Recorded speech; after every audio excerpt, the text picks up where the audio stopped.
It's Charlie's World. 안녕하세요, 찰리브라입니다. 어느 정도 조정 장세, 그러니까 제가 말씀드렸던 어떤 그 약조정, 상식적인 조정, 그런 것이 이제 이루어지면서 지금 현재 이제 비트코인 도미넌스가 살살 내려가요. 근데 사실 가격이 급락한 건 아니잖아요. 어느 정도 조정 장세를 마치고 스테이블하게 자리를 잡으면서 도미넌스가 살살 내려주면서 지금 여러분들이 가지고 계시는 알트코인들이 비트페어 마켓에서 살살 올라가니까 여러분들 이제 비트코인도 서서히 늘어날 거예요. 원화로 환산했을 때 가격도 물론 대폭 상승을 해. 그래서 어떻게 보면 우리가 예측했던 도미넌스 하락이면서 알트코인 장세가 당분간 이어갈 거다라고 하는 게, 제가 생각하는 거는 진짜 오는 파동이 오는 거는 6월, 7월이라고 말씀드렸던 거 있죠. 그래서 그때가 진짜고 지금은 사실 에피타이저다라고 생각하시면 그게 맞을 것 같다는 생각을 하거든요. 그래서 지금 이거는 그냥 시작일 뿐이다라고 알아두시면 될 것 같고, 이번 영상에서는 제가 이제 어떤 걸 주로 말씀드리려고 하냐면 비트코인 SV 상승세, 지금 그거에 관한 거랑 미중 무역 갈등에 관한 5G하고 관련해서 그런 여러 가지 것들하고 제가 이제 뉴스 찾은 거랑 같이 해서 이제 말씀을 드릴게요. 자, 그래 첫 번째로 제가 아까 게시판에 올렸는데, 바이낸스에서 이제 마진 거래를 하려고 하는데 이제 자기네가 먼저 뭐 오피셜하게 뭔가 글을 하나 띡 띄웠어요. 지금 보시면 이란하고 노스코리아, 그리고 시리아, 쿠바, 그리고 크리미아, 그리고 USA, 미국이 여기 포함되어 있어요. 그래서 이 나라들을 제외하고 이 나라들은 이 마진 거래 계좌를 틀 수가 없다라는 거에 관해서 언급을 했어요. 근데 여기 미국이란 나라가 들어가 있잖아요. 그러면 바이낸스의 숨은 의도가 뭘까요?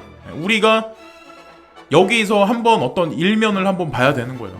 그냥 이게 우연일까요? 여기 들어가 있는 나라들이. 자, 그리고 여기 보시면은 위에 보시면 슈퍼맨이 바이낸스, 배트맨이 코인베이스예요. 둘이 지금 결투를 하고 있어. 제가 그래서 말씀드리고 싶은 건 뭐냐면, 바이낸스에서 미국을 배제하고 마진 거래를 한다고 해서 제가 보는 측면에서는 일정 시간까지는 중국 코인 위주로 펌핑이 되게 많이 일어날 수도 있어요. 근데 중요한 건 코인베이스에서 또 마찬가지로 가만히 있겠냐는 거죠. 분명히 이들도 뭔가를 할 거라는 거죠. 비트맥스나. 저는 그렇게 생각을 해요. 그래서 뭐 리플 코인은 안 오를까요? 이런 말씀을 하실 필요가 없어요. 저는 제가 분명히 말씀드렸잖아요. 어느 시점까지 뭐 850원에서 1000원까지 분명히 갈 거다. 근데 그걸로 멈추진 않아요. 근데 저도 장투용으로 리플을 분명히 보유를 계속 할 거고, 어쨌건 미국 코인, 중국 코인 나누지 말자, 우리는 지구인이다 라고 말씀드린 거에 관해서는 저는 생각은 안 바뀌어요. 어쨌든 바이낸스는 그렇게 자기네 어떤 입장 표명을 한 거에 관해서 저는 말할 뿐이지. 자, 그래서 제가 이제 여러분들한테 이제 말씀드리고 싶은 건 뭐냐면, 바이낸스하고 코인베이스, 중국하고 미국의 이 암호화폐 이 전쟁터 대결에서 결국 네가 죽네 내가 죽네 이런다고 해도 결국에는 전체적인 볼륨 상승은 분명히 있을 거라는 거죠. 그래서 그거에 관해서 걱정하실 필요는 없고, 제가 이제 지금 보면은 SV가 생각보다 되게 많이 펌핑이 돼. 그래서 거의 비트코인 캐시의 거의 반 가격까지 지금 거의 쫓았어요. 거의 한 30% 정도 상승한 것 같은데. 근데 제가 비트코인 캐시를 사자라고 말씀을 드려가지고 어떤 분들은 아마 얘는 왜 이런 얘기를 해가지고 왜 SV만 오르고 막 속으로는 막 그러실 분이 있어. 근데 제가 설명을 드릴게요. 그리고 그게 현실적으로 아마 일어날 거예요. 머지않은 미래에 분명히. 그게 언제라고는 제가 딱 말씀 못 드려요. 일단은 지금 SV가 먼저 선빵을 치고 나가고 있어, 시장에서. 그죠? 그리고 ABC는 그냥 이거는 사실 살짝살짝 4% 막 이 정도 지금 상승을 살짝살짝 해. 근데 중요한 건 여러분들이 진짜 아셔야 되는 건 뭐냐면, 비트코인 캐시에서 하드포크 당시 생겨난 게 SV예요. 비트코인에서 하드포크 된 게 비트코인 캐시고, 모체가 뭐냐는 거를 우리가 여기서 이제 구분을 해야 되는 거고, 제가 이제 여러분들한테 말씀드리고 싶은 게 뭐냐면, 어차피 이제 현실적으로 일어날 거지만, 내가 먼저 키가 크네, 내가 먼저 덩치가 크네, 그리고 여자 동생이 키를 재고 있어. 그러면서 뭐 오빠가 더 크네 막 이러고 있어. 지금 현재 어쨌든 비트코인 캐시가 하드포크 되면서 SV가 분리가 됐는데, 이 두 개의 개체가 있으면서 결국 중요한 건 뭐냐면, 이 두 꼬마들이 똑같이 성장을 할 거라는 거죠, 결국에는.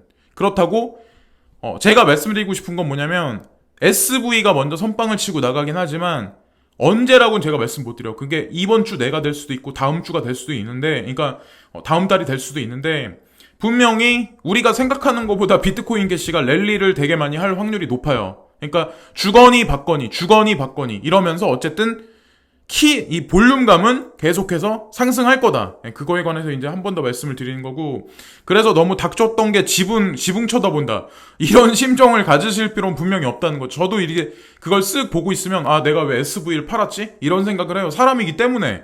근데 어쨌건 지켜보세요. 일단 지켜보시면 되고, 그리고 제가 이제 추종하는 사람 중에 어떤 사람이 이제 이런 얘기를 하는 거예요. 2019년 들어서는 20% 정도가 상승할 거다. 지금 보시면 비트코인 도미넌스가 이제 20% 정도 하락을 하면서 이제 보시면 어떤 알트코인들은 10배 정도가 상승할 거다. 지난날 같이, 2017년 같이. 그런 얘기를 하는 거죠. 근데 제가 봐도 이제 6월달, 7월달, 그때까지는 어느 정도 랠리를 할 거라고 생각을 하거든요. 중간에 물론 조정은 있긴 하겠지만. 그래서 어쨌건 이 친구가 이런 얘기 하니까 제가 이제 한번 찾아가지고 한 번 더 이제 여러분들한테 한 번 더 말씀을 드린 거고, 지금 일본 여기 보시면 상위 최저임금이 1000엔대, 중소 생존 위협이다, 가파른 인상 강력 반대, 정치 논리의 전국서 비평. 제가 뭐를 말씀드리려고 하냐면, 우리나라만 지금 최저임금을 계속 올려가지고 일자리가 점점 사라지는 거가 절대 아니라는 거죠. 이 지금 일본에서 이 정책을 피는 건 일본에 국한된 얘기가 아니에요. 우리나라도 원래 필라고 했던 것보다 살짝 딜레이 시켰잖아요. 근데 아마 미국이든 호주든 아니면 유로권이든 전 세계가 아마 동일하게 지금 이 정책은 아마 필 거예요. 근데 이게 왜 이들이 이런 최저임금을 계속 상승을 시키냐, 결국에는 일단은 일본을 먼저 제가 말씀을 드릴게요. 일본 정부는 전국 평균 최저임금 1000엔 달성을 시기를 기존보다 3, 4년 앞당기는 작업을 추진하고 있다. 3, 4년을 앞당긴대요. 과연 최저임금을 왜 3, 4년을 앞당길까요? 여러분들 한번 생각해 보시죠. 왜 앞당길까, 갑자기? 그러면 결국엔 최저임금이 상승한다. 그러면 주인 입장에서, 자영업하는 사람 입장에서, 가게를 운영하는 사람, 사업체를 운영하는 사람 입장에서 사람을 쉽게 쓸 수 있을까요? 어떻게 보면 전체적인 비용이, 순이익이 점점 줄어들고 있는데 인건비는 올라가고, 그리고 식자재 비용, 하다못해 아니면 매입한 어떤 공산품에 관한 비용은 올라가는데, 점점 사람이 들어가서 일자리를 없게 의도적으로 정책이 지금 계속해서 옭아매고 있는 거예요. 대중이 점점 설 자리가 없게 만드는 거예요. 근데 일본이 이렇게 한다는 얘기는 전 세계가 동일하게 움직인다. 자, 우리나라에서는 빗썸이 알게 모르게 키오스크 산업에 관해서 되게 많이 뒷구녕에서 이런저런 사업을 되게 많이 펼쳤어요. 아마 아실 거예요. 제가 또 어디 기업하고 또 이게 연결을 안 지려고 하는데 항상 연결이 항상 돼. 키오스크 자판기가 여기 있어요. 그죠? 일본이 전 세계에서 아마 이런 자판기 사업, 키오스크에 관해서 되게 가장 많이 발달을 했을걸요? 그리고 또 중요한 게, 전 세계 지금 세계 로봇 시장 규모가 2000년부터 2025년까지 5년에 지금 보시면 한 배에서 0.5배씩 계속 상승을 해요. 가파르게. 그럼 결국엔 어떻게 되겠어요? 나중에 시장 상황이. 근데 일본이 독자적으로 단연 1등이야. 현재 시장 로봇 산업에 관해서도. 지금 보시면 그래서 일본의 어떤 호텔이 있는데 로봇 안내객이 키오스크 그 안에서 지금 고객을 맞이하는 어떤 그 장면이 있잖아요. 이게 실제로 있는 거고, 그리고 일본 산업 현장에 실제로도 이런 산업시설 로봇이 여기저기 되게 많아요. 현대자동차도 아마 여러분들이 아시겠지만 어디 해외 공장 어디서는 완전 자동화 그런 시설을 하고, 그 다음에 이제 노조가 어떻게 될지 그거를 지켜보고 있을 거예요. 현대차 입장에서는. 제가 보기에는 그렇게 보이거든요. 왜? 인건비를 계속 많이 달라고 하거든. 귀족 노조라 막 이런 식으로. 근데 어쨌든 지금 현재 상황이 이렇게 돌아간다는 걸 아셔야 된다는 거고, 그 앞에 이제 선두를 치고 나가는 거는 사실 여기 페퍼 로보트가 딱 있는데, 소뱅이 그 앞에 선두를 치고 나간다는 거죠. 사실 전 세계를 다 아우러를 거야 아마. 왜? 소프트뱅크가 여기 보시면 보스턴 다이내믹스라고 있어요. 근데 이게 원래 미국 기업이잖아요. 근데 이거의 지분을 전체를 다 인수해서 결국엔 소뱅에서 이걸 가져갔어. 그러니까 지금 페퍼까지 만들 수 있는 기술이 있어. 그죠? 그리고 휴머노이드까지 만들 수 있는 일본 자체적인 기술이 있는데, 거기다가 보스턴 다이내믹스 사이에서 만든 로봇 공학까지 겹쳐져서 그게 크로스오버 돼서, 그러면 얼마만큼 큰 시너지를 소뱅에서 가져갈까요? 그리고 그게 전 세계에 미치는 어떤 그 전 세계 노동 인력 시장, 서비스 산업에 미치는 여파는 얼마나 클까요? 예. 그래서 그거에 관해서 한번 우리가 생각을 해봐야 되는데, 로봇에는 심장도 필요하고 혈관도 필요하지만, 관절도 필요하지만 가장 중요한 건 머리가 필요해. 근데 여기 또다시 ARM이 여기 등장을 해요. ARM이라는 회사를 이제 2015년인가 2014년도인가 2015년에 제가 기억하기로는 43조인가 되는 돈을 주고 이거를 인수합병을 해요. 인수를 해. 근데 소뱅에서 인수를 할 때 한국 기업에서도 거기에 이제 타진을 했는데 결국에 인수하지 못했죠. 그래서 결국에는 이 영국 시스템 메모리 반도체 설계 회사는 소뱅의 손으로 들어가죠. 손정희 회장의 손으로 들어가죠. 근데 이게 4차 산업혁명에 가면서는 가장 중요한 핵심 기업이에요. 알고 보면. 여기서 설계도를 줘야 삼성전자가 됐든 하이닉스가 됐든 무슨 뭐 대만의 무슨 반도체 회사가 됐든 미국의 무슨 회사가 됐든 그 반도체를 설계를 할 수 있어요. 그리고 특허권도 가장 많이 가지고 있어요. 그래서 손 회장이 이거를 손에 넣은 거고, 그래서 그게 또 중요한 거고, 중요한 건 근데 그런 전 세계에 있는, 아니면 일본이란 나라, 한국에 있는 개체들, 어떤 그 인공지능 개체들을 향후 몇 년 안에 그거를 다 연결을 시켜야 돼. 누군가가 통제를 해야 되니까. 그러면 거기에서 가장 중요한 게 5G라는 거죠. 그래서 지금 5G가 전 세계에 연결되고 그 어떤 그 온라인망이 결국 연결돼서 빅데이터하고 연결되면 그것이 이제 인공지능, 전 세계에 이제 1조 개의 인공지능이 이제 형성된다고 손정희 회장이 그렇게 말씀하셨는데, 그 인공지능들이 뭉쳐서 그 수뇌부에 있는 인공지능이 또 있을 거 아니에요. 빅데이터, 전 세계에 있는 빅데이터를 관리하는. 그것에 의해서 인류는 통제받게 되겠죠.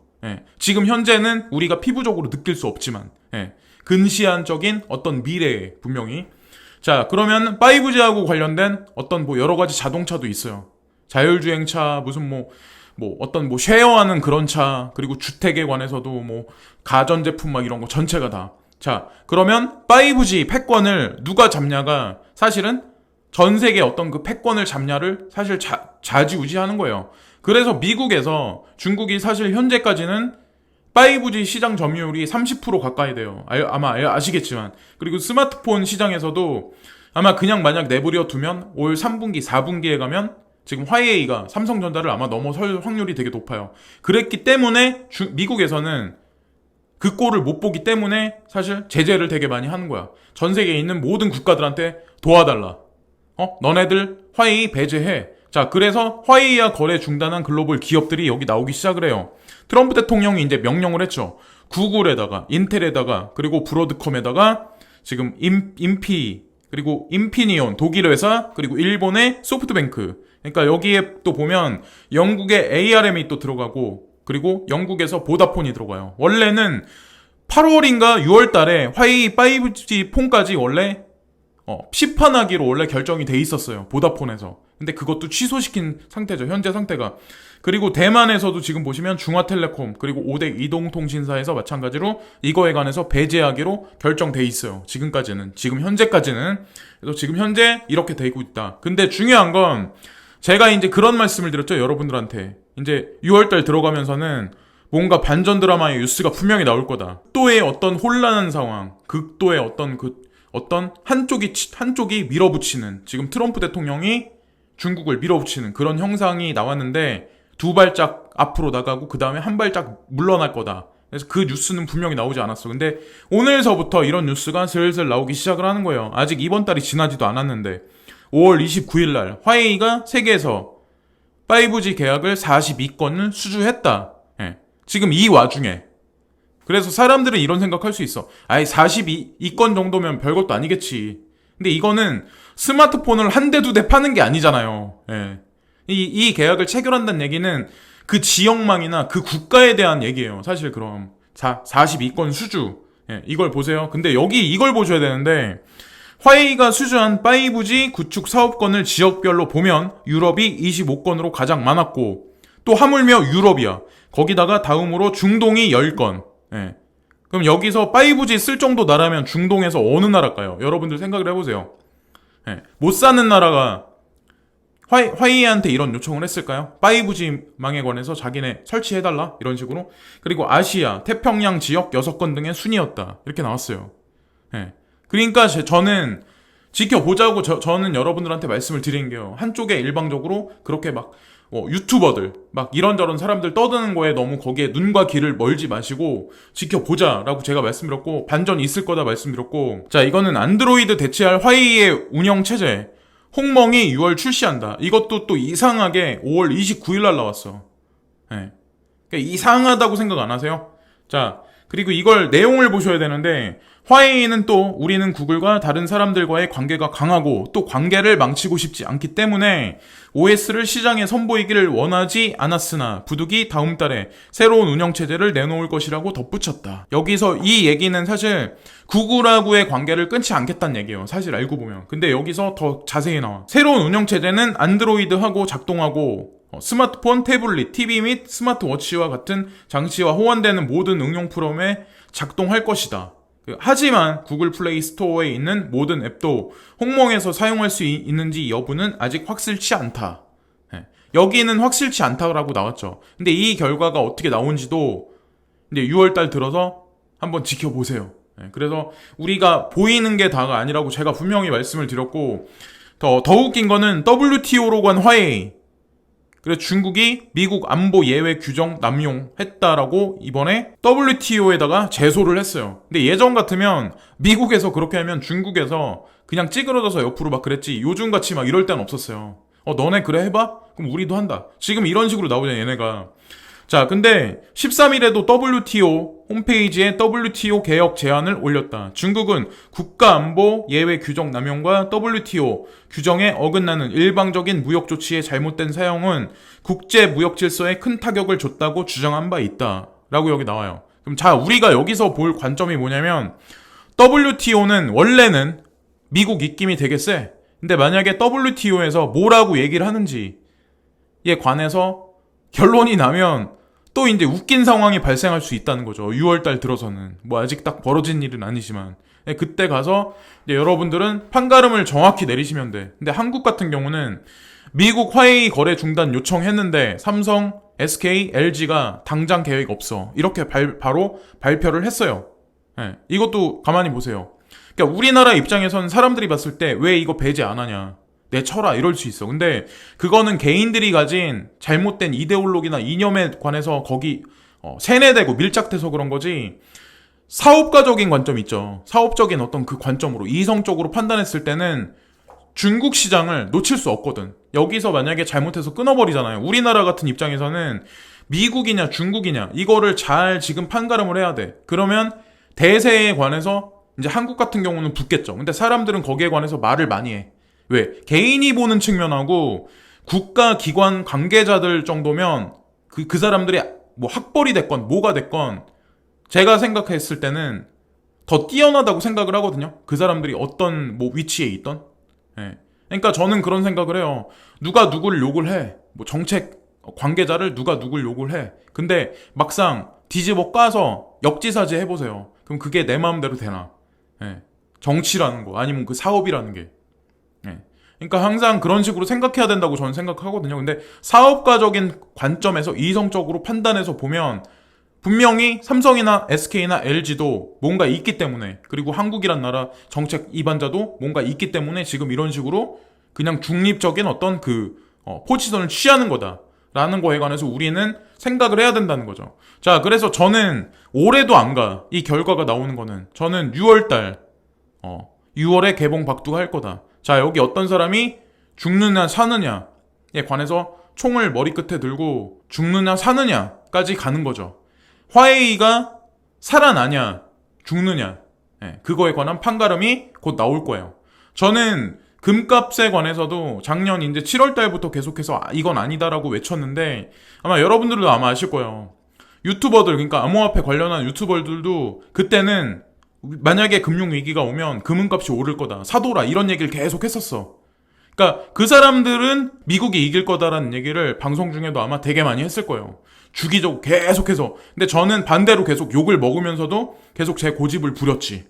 근데 그거에 관한 실질적인 분석가로서의 어떤 그게 이제 드러난다는 거죠. 이거는 어떤 사람은 저한테 그래. 이거는 누가 맞추냐 못 맞추냐가 중요하지 않다라고 말씀하시는 분이 있는데, 저한테는 이걸 맞추냐 못 맞추냐에 따라서 분석가로서의 자격이 있냐 없냐에 관해서 이제 자존심의 판가름이 난다고 생각을 하거든요. 예. 거기에 관해서 여러분들도 마지막 포인트를 매기시면 돼요. 예.